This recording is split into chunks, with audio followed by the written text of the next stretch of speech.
Amados hermanos, hemos leído la carta completa. Leer la carta completa tiene su propósito. El propósito al leer la carta completa es tener el contexto general de cada versículo, de cada expresión. Ahora pudiésemos nosotros contemplar en lo general la carta, disfrutar la carta, saber la intención con que Pablo la escribe, pero entonces en lo general hemos disfrutado de esta lectura. Un teólogo muy importante decía, si un predicador se parara y solamente leyera un libro completo de la Biblia cada domingo, sería una predicación completa. Quizá no habría que añadir prácticamente nada, pero no es el caso. Yo no solamente leeré la carta.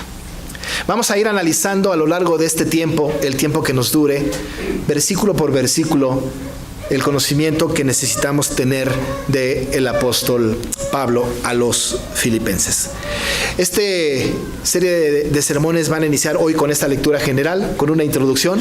La semana que entra vamos a tener el contexto geográfico histórico de la carta y hasta el tercer domingo empezaremos con el versículo 1, capítulo 1, versículo 1. Así que vamos a tener paciencia. Quiero invitarles y exhortarles para que domingo a domingo vengan a escuchar este mensaje, que estudien en casa este mensaje y que seamos capaces de discernir lo que el Señor tiene para cada uno de nosotros. Exhorto también para que tengan un cuaderno, una hoja, una pluma y vayan tomando notas del sermón. Este es un ejercicio que queremos empezar este año también, que sea de beneficio para todos, tomar notas del sermón. Esto hace que la iglesia esté aprendiendo la palabra del Señor. Dicho lo cual, vamos a tener una pequeña introducción de esta maravillosa carta. Antes de ser contextual, un poco las razones por las que esta carta fue escrita.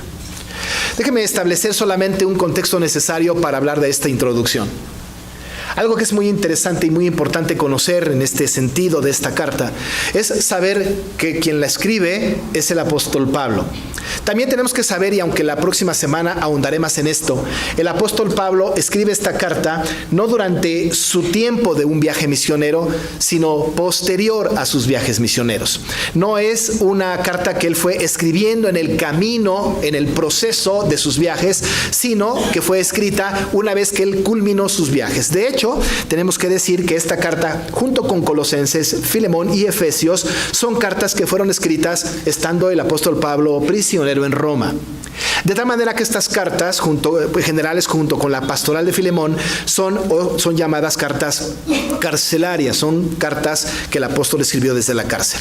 El apóstol Pablo, estando en la cárcel, posterior pues a haber visitado esta ciudad de Filipos y haber fundado esta iglesia, él está ahí preso y ha mandado cartas a estas iglesias, y lo que es notorio en esta carta que escribió a los filipenses es la actitud con la que el apóstol escribe a estos que habían estado, cuando estaba en Tesalónica, mandando ofrendas constantes, dádivas, para que él pudiese seguir en su ministerio, no solamente en Filipos, pero en todo Macedonia, que finalmente es donde termina su segundo viaje misionero.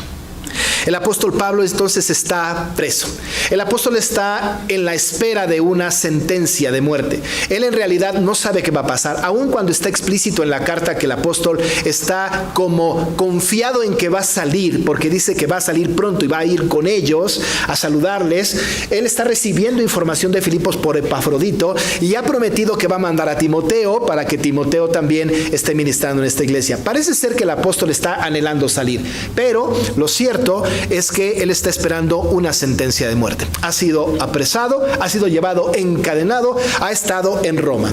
Tenemos que también entender que sus prisiones en Roma no fueron unas prisiones necesariamente como las que conocemos hoy o las que nos imagináramos hoy, con quizá unas cadenas en los pies y en las manos en un pozo o en una cárcel.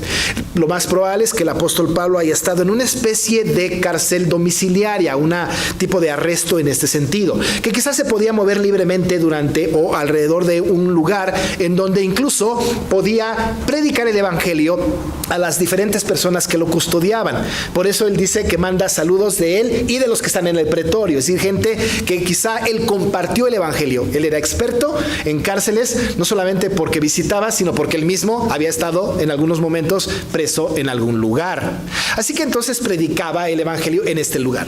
Tenemos que tener en cuenta que el apóstol está entonces preso. La situación de estar preso no es una situación fácil.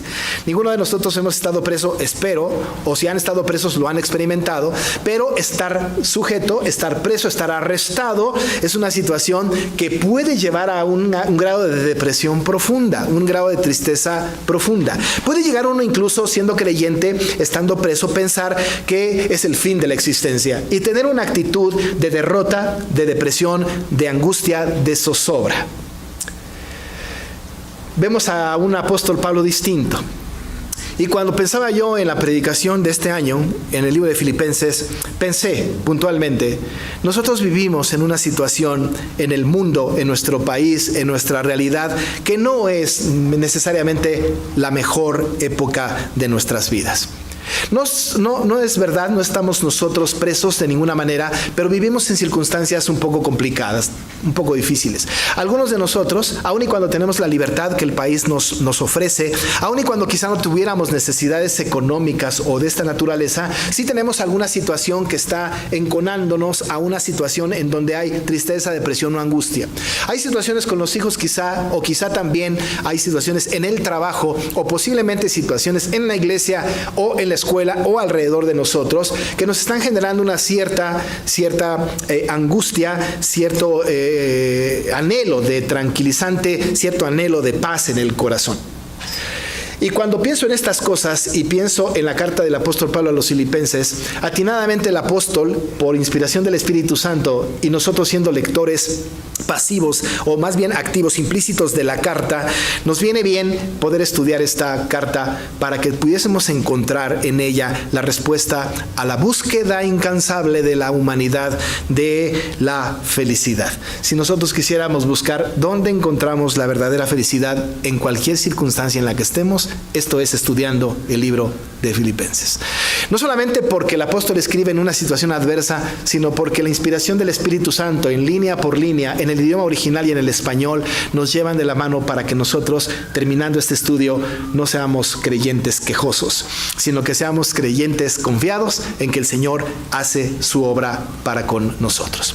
Si buscáramos un versículo central de este libro, un versículo clave de este libro, quizá tuviésemos que encontrar en el capítulo 4 y hablar acerca justamente de esto que el apóstol Pablo quiere dejar claro a los filipenses. Lo que el apóstol Pablo quiere no solamente es que nosotros disfrutemos de un gozo y una paz efímera, sino que él va a tratar en la carta es que nosotros vayamos más allá de una paz efímera, una paz que esté por encima, una paz que solamente nos quite un conflicto del momento en el que lo estamos viviendo. Vivimos en una situación ahora en donde estamos anhelando y estamos buscando por el mundo tranquilizarnos de alguna manera. Algunos lo consiguen con drogas, otros con alcohol, otros lo consiguen y buscan libros tranquilizantes, 21 maneras de estar en paz con todos. Hacemos cosas de esta naturaleza, vemos los horóscopos, buscamos libros de autoayuda y pensamos que el mundo nos puede ofrecer una paz que verdaderamente lo único que resulta es que es un paliativo. Va a lograr una paz solamente pasajera de una circunstancia particular, pero no nos va a dar una paz duradera. Cuando el apóstol Pablo escribe a los filipenses, lo que él va a buscar, lo que él va a lograr es justamente lo que el Espíritu hace. No va a trabajar, no va a escribir, no va a buscar cambiar conductas de pensamiento de las personas, sino lo que va a hacer es ir al fondo del corazón del creyente y sembrar en el corazón del creyente una paz que sobrepasa todo entendimiento. No una paz efímera que finalmente podemos lograr cuando ya me dejé de pelear con mi esposa. No una paz efímera cuando finalmente me pagaron lo que me tenían que pagar. No una paz pasajera cuando mi enfermedad se terminó. No ese tipo de paz que solamente logran en nosotros una paz pues efímera, una paz temporal. Lo que el apóstol va a hacer en esta carta maravillosa es justamente dirigirnos hacia la paz de Dios que sobrepasa todo entendimiento y que guarda nuestros corazones y nuestros pensamientos en Cristo Jesús. La predicación del Evangelio tiene que ver con Cristo Jesús. La paz que ofrece la Biblia tiene que ver con Cristo Jesús. Y cuando lleguemos a este punto del capítulo 4, estaremos hablando de la diferencia que hay entre la paz con Dios y la paz de Dios. Pero esa es la paz que buscamos. Esta es la paz que anhelamos. Esta paz que no necesariamente tiene que ver con quitar mis situaciones externas, sino lo que hay en el interior del corazón. Porque quiero decirle que el apóstol vivía en paz en medio de sus prisiones. Dios no lo sacó de la prisión y vivió en paz, lo cual significa que es posible que el problema que nosotros tengamos, la situación que estemos viviendo, seguirá. El problema no es cómo la quito, sino cómo puedo vivir en paz, con la paz de Dios en medio de la situación, a pesar de que nunca se vaya de mí. El apóstol busca esto. Por supuesto, deliberadamente, porque él conoce a la iglesia que la que escribe, pero el Espíritu Santo, en esa inspiración divina, sabe que esta es una situación que todos los creyentes padecemos. ¿Y qué va a hacer el apóstol? ¿Cómo va a lograr semejante cosa? Va a hablar entonces acerca de la paz que nosotros necesitamos, pero va a tomar un recurso anímico para los regenerados. Y lo que va a tomar es el espíritu de gozo. Va a hablar acerca de lo importante que es enfrentar las circunstancias con gozo para llegar a la paz. No puede haber paz sin gozo. La paz que sobrepasa todo entendimiento requiere gozo. El gozo es trae como resultado la paz que sobrepasa todo entendimiento. Una persona no puede estar en paz en su circunstancia si no se goza de su circunstancia. Si nosotros, como el apóstol Pablo va a tocar en algún momento, no estamos contentos, no hay contentamiento con nuestra situación, sea como sea, no podemos estar en paz. No hay gozo. El recurso que el apóstol Pablo va a tomar es este recurso maravilloso de una actitud que tiene que ver con el contentamiento, que es el gozo.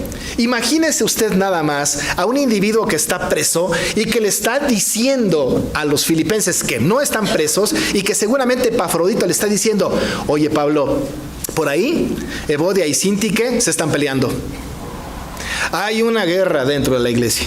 Hay una situación terrible. Y el apóstol, en lugar de decir mándalas a la disciplina, les dice: gozaos en el Señor. El remedio, pues, para la paz que el creyente necesita está aquí. Y el apóstol entonces utiliza estas maravillosas expresiones. Una de las expresiones más emblemáticas de la carta está en este capítulo 4, verso 4. Él dice: regocijaos en el Señor siempre. Otra vez digo, regocijaos. El Señor está cerca. Regocijaos en el Señor siempre. Otra vez. Y cuando el apóstol repite otra vez regocijaos, es porque es muy importante que la actitud del creyente, la circunstancia que sea para obtener la paz de Dios, sea a través del regocijo. Hemos escuchado muchas predicaciones, quizá muchos predicadores tal vez, hemos escuchado muchos consejos también diciéndonos: busca la paz de Dios, está en paz con el Señor. Y a lo mejor nosotros abnegadamente, como cristianos píos, decimos cosas como: estoy en paz, estoy triste, pero en paz. No puede haber paz de Dios sin regocijo. No puede haber. Y entonces el apóstol, desde el capítulo 1 hasta el capítulo 4 y al final, por lo menos 16 veces, de manera implícita o explícita, va a utilizar la palabra gozo. Y va a hablar del gozo. Y va a decir que el gozo es importante. Incluso va a hacer mención el apóstol diciendo: me gozo en mis prisiones. Porque lo que nosotros necesitamos escuchar, necesitamos estar atentos, es justamente en ese sentido. Y déjeme decirle que el gozo trae como consecuencia el contentamiento y el no quejarnos. ¿Sabe que una de las cosas más interesantes es que el creyente se queja mucho? El creyente es muy quejumbroso, ¿no es cierto? Nos quejamos como muy seguido. No me alcanza, no tengo, no puedo, ¿no? Pero para que nosotros podamos dirigirnos hacia el gozo que la Biblia nos enseña, para llegar a la paz de Dios, que ya cada vez se convierte en una cosa más compleja, necesitamos estar contentos con lo que tenemos. Quizá por eso el apóstol escribió: he aprendido a contentarme cualquiera sea mi situación. Sé vivir humildemente y sé tener abundancia. En todo y por todo estoy enseñado. En todo y por todo estoy enseñando. Y dice: he aprendido a contentarme. Hermanos, uno de los objetivos que hay en esta serie de sermones es que nosotros como iglesia aprendamos a contentarnos. Déjeme decirle que el contentamiento no viene así como un efecto inmediato para el creyente. Ya soy creyente, ya recibí el llamamiento eficaz del Señor, ahora estoy contento ante cualquier situación. No. Es un proceso deliberado en el proceso de santificación para que nosotros aprendamos a contentarnos. Tenemos que aprender a contentarnos, cualquiera que sea nuestra situación. Escucho a alguien decir: no me gusta donde estoy trabajando. No estoy a gusto ahí. Otros que dicen: no estoy contento con mi matrimonio. Otros que dicen: no, ya la iglesia ya me cayó mal. Pero una de las cosas que el apóstol nos va a enseñar en esta carta es: aprende a contentarte para tener gozo, para tener la paz de Dios. El contentamiento. Dice el apóstol: entonces he aprendido a contentarme. Algunos de nosotros, quizá los filipenses, pensaron: es imposible, no sabe. A mí me han dicho: pastor, pues nada más porque usted me lo dice, no lo está pasando, pero no se puede. Quizá por eso el apóstol inmediatamente después dijo: todo lo puedo en Cristo que me fortalece. ¿Cómo de que no? ¿Cómo de que no? ¿Saben qué? El que está en Cristo nueva criatura es. Las cosas viejas pasaron, he aquí, todas son hechas nuevas.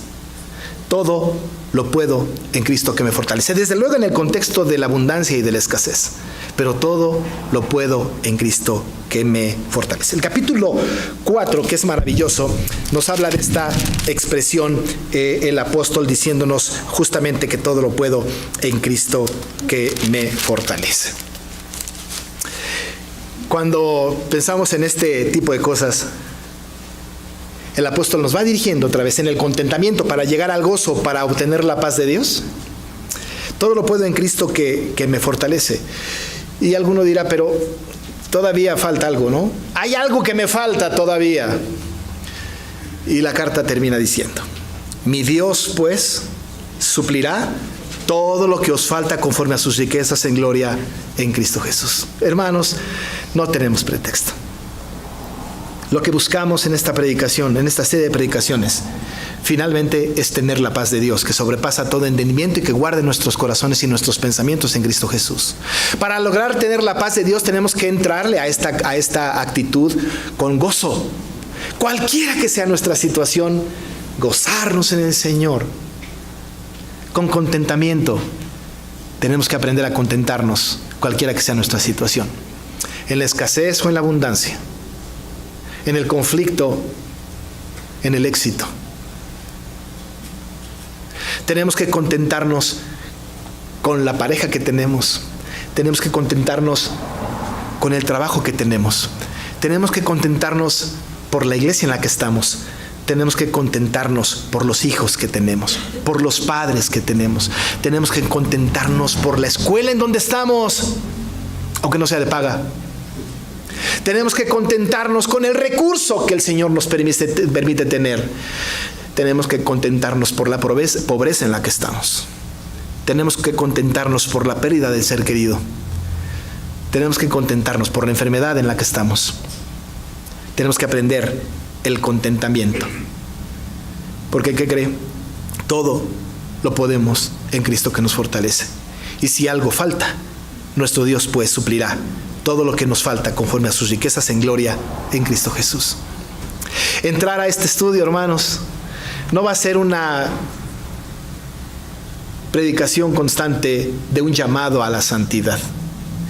Para esto ya prediqué todo 1 Corintios. Ahora se trata de que juntos crezcamos, buscando la paz de Dios, con gozo, con contentamiento. Y que al final comprobemos que nuestro Dios suplió todo lo que nos faltaba conforme a sus riquezas en gloria en Cristo Jesús. El ejemplo supremo lo va a poner el apóstol en Cristo. Y nos va a decir que haya pues en nosotros este sentir que hubo también en Cristo Jesús. Va a ser una tarea muy ardua, va a ser una tarea hermosa. Y yo le quiero animar, amados hermanos, de aquí a que terminemos esta serie, que usted lea semanalmente, cada semana, por lo menos una vez, el libro completo. Entiendo los riesgos. El riesgo es que al cabo de unos meses se haya aprendido el libro de memoria. Pues está bien. Si nos aprendemos este libro de memoria, son solo 4 capítulos. Será enriquecedor y alimento sólido para nuestras almas. Amados hermanos, juntos vamos a buscar la paz de Dios, que sobrepasa todo entendimiento y que guarde nuestros corazones y nuestros pensamientos en Cristo Jesús. Oramos. Señor, hay un tesoro maravilloso en tu palabra. Podemos abrevar de ella siempre, y siempre nos habla, Señor, de manera distinta. Aun y cuando tu palabra tiene el atributo de la simplicidad, de la singularidad, de la perspicuidad, siempre hay una enseñanza nueva en la aplicación a nuestras vidas. Te rogamos para que tú, Señor, permitas que juntos podamos descubrir, experimentar tu paz que sobrepasa todo entendimiento. Te pedimos que esa paz guarde nuestros corazones y nuestros pensamientos. No queremos una paz efímera que el mundo otorga. El Señor Jesús dijo que su paz nos dejaba, no como el mundo la daba. Y te rogamos que podamos experimentar eso con gozo, regocijándonos en el Señor siempre, en contentamiento, sea lo que sea. Estemos en la circunstancia que estemos contentos, gozosos, porque todo lo podemos en Cristo que nos fortalece.